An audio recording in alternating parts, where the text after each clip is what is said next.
That's good. That's good. What are your goals coming into your second year?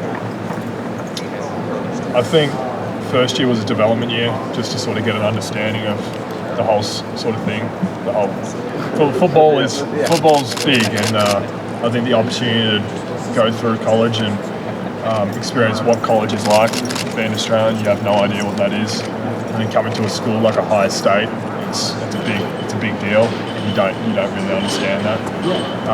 And obviously those expectations with coming in and playing and starting, and I know stuff got said, and it was awesome for me and it was awesome back home, but the harsh reality was I wasn't ready, and I think now it's a stepping stone to see how far I can push myself, and I think this year's a great opportunity to see how far I can take it, and try and give it a good crack. So. How long did it take you to feel like you were ready?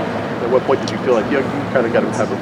Yeah, so when I first got here, it was definitely a harsh reality of what college football was like, the expectations and all that sort of stuff, which I personally just don't think I was ready for. I don't think I was emotionally ready. I don't think I was physically ready. I think being able to see the back end of the season and what it took from the team, and especially like someone like Joe, like he had to step up.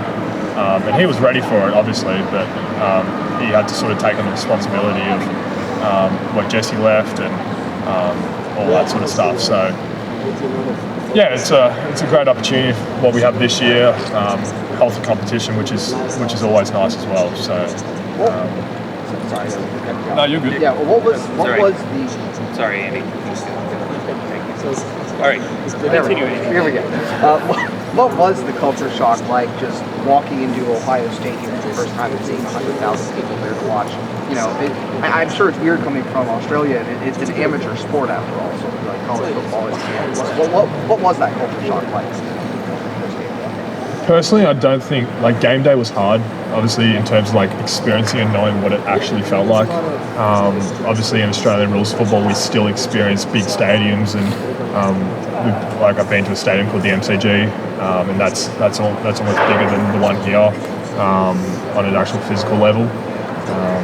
But in terms of like kicking, it actually didn't feel that bad, because the pressure that they put you under in practice is so much more intense than what it is on field. And they're trying to put you in the worst possible situation in practice. So when it comes time to perform in game, you do your job. So that's the blessing about being at a school like Ohio State. Everyone around you, scout team, those that are on your team and against you are the best players in the country. And that's the blessing of it, is if you can perform here in practice, you'll be able to perform in a game no matter who it is. So. You said last year you came to the realization you weren't physically ready. What have you changed about your body, or maybe about your technique to be more ready this season? Physically, obviously the big issue for me was speed, operation time. Joe did a phenomenal job at the expectations of getting that lower, and a big thing for us is not getting blocked. We haven't been blocked in 5 years. So for me to come in and change what I was doing and speed it up, there was a real sort of personal conflict, where it was, I want to be the best punter I could possibly be, but that was conflicting with the speeds they wanted, and then I just sort of had to change my mindset and think about truly what I wanted to be. If I wanted to be at a school like Ohio State, which had high expectations, or go somewhere else. But with that, I just had to commit to it. So just had to work with Coach Keys, John Feldman, our long snapper. I live with him now, but we work every night to make sure that what we're doing is game-like, and making sure that the speeds that we go out in practice are faster than what it is in game. So it's been a blessing to work with him.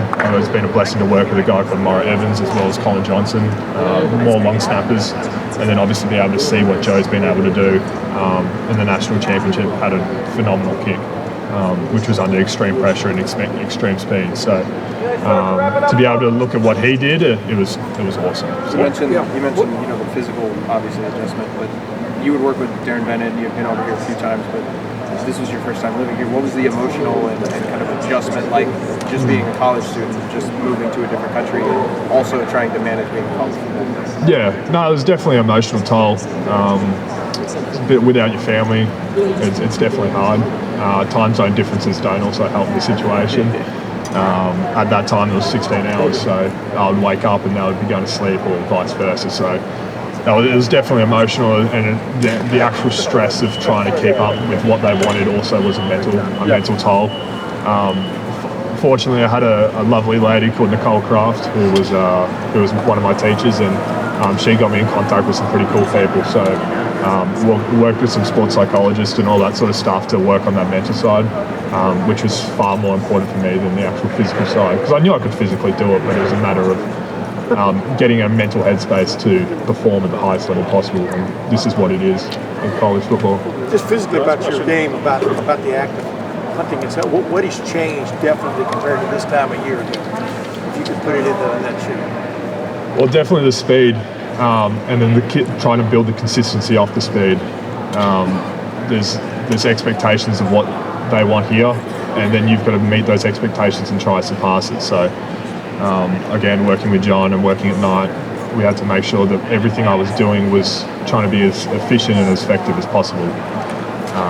With that being said, I'm still trying to improve on that. I'm still trying to be as effective in my contact with the football under the speeds that they want, which again, it's a blessing, because if you can perform here, you can perform anywhere. I was going to say, is there any franchise in Australian rules football or wherever that rivals this in terms of pressure, exposure, whatever you want to call it? In terms of exposure, not at all. This is the biggest that I've ever seen and been a part of. In terms of pressure, I was fortunate enough to play high-level football, Australian rules football, and the pressure's the exact same. You've got people relying on you. You've got coaches wanting you to perform. There's jobs at stake. There's money at stake. There's all that sort of pressure, and then obviously the own personal goals, which is again the biggest one possible. I grew up in a household where my brother played for professional sport, and the expectation was for me to sort of follow in his path and try surpass him, and that was the expectations I had on myself. And again, I wasn't able to do that. So again, the opportunity to come here and perform, I had to sort of take a step back and understand that it all takes time, and the only thing that's really going to get me to where I want to be is just hard work and having good coaches around me, and that's sort of what I got. And again, it's so much more learning that's got to happen, but with that being said, it's a blessing to be here, and it's a great opportunity. So yeah, I'm blessed to be here. All right, Dick. Thank you. No worries. Thank you, guys. Tell us about whippersnippers, Nick. Oh no, I'm not John. Will Power or Daniel Ricardo? He took that every time. The Australian punter, the asset about fair formula. All right, I expect 3,000 words on McLarty stats. Drop everything else. Yes. Yeah. Massive will be in the headline. He has to write. I told him he has to write 3,000 words on Nick McLarty's stats. 2 o'clock deadline. Oh boy. I better get on. They're both crafts going like that. Yeah. I got it. It's like one of those.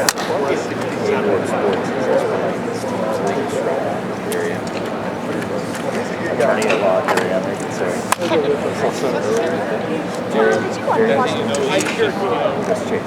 He was asked about the autographs and everything else. He's like, I'll never get used to it. I wish I could sign everything, but I just can't. Yeah, his last name's